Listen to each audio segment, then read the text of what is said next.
সরল হয়ে ঠকে যাও, তবু স্বার্থপর হয়েও না।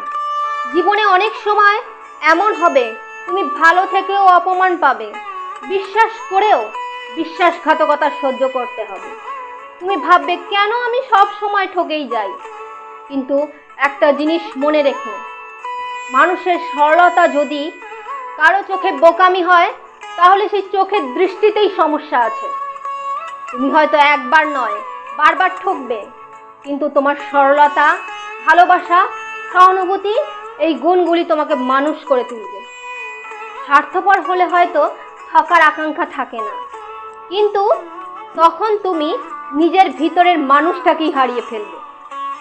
এই জগতে ঠকাবার লোক অনেক, কিন্তু ভালোবাসার মতো সরল মানুষ খুবই বিরল। তাই সরল থেকো, কিন্তু অন্ধ থেকো না। ঠকে গিয়ে শিক্ষা নাও, এবং স্বার্থপর হয়ে কারো কষ্টের কারণ হয়েও না।